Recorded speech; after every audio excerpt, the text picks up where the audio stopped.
Hello, today we'll be proposing a theoretical model that can guide us in making projections by measuring the effect of the COVID-19 infections and restrictions on supply. Paired with a model to project demand, this can guide us when forecasting for growth and inflation. While the initial shock to output is mostly attributed to the demand shock, 2/3 of the impact on output in the second quarter of 2020 has been attributed to the supply part of the shock, meaning that the effects of the pandemic on labor productivity were felt later, but will have a longer lasting impact, slowing down our recovery. The model covers two essential components.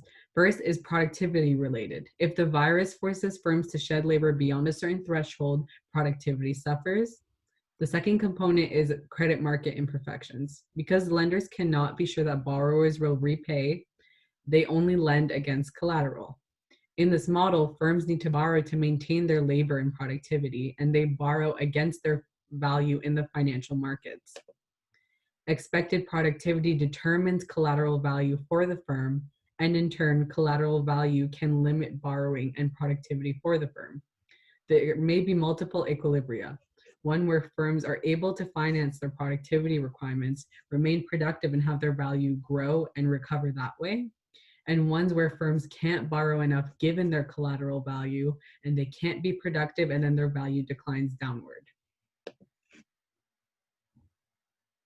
The variables needed to execute this model are output and employment levels, both at the national level and aggregated by sector, by province, or by type of employment, in addition to firm debt, profits and revenues, and other firm level financial indicators, which can be scaled up to a sectoral level. Data will be observed pre and post-COVID with the intent to identify the sectors that have been able to maintain labor productivity and output levels. Using these inputs, we could map out a vector autoregressive model to make projections for the supply recovery and the output gap, including central and sectoral scenarios.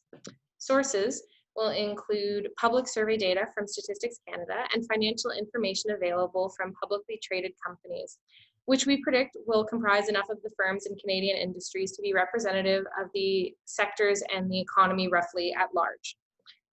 So how will this analysis impact our final recommendations to the Bank of Canada?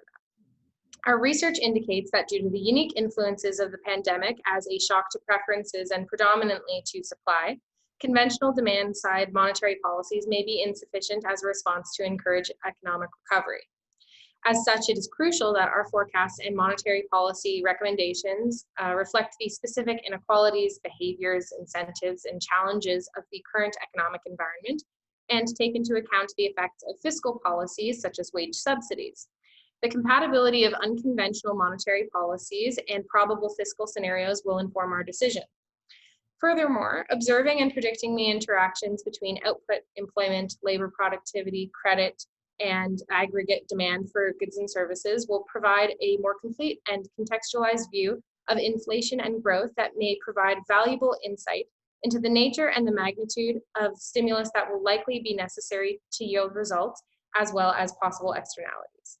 Thank you for listening to our proposal, and we have included a list of our references as well for you to look at.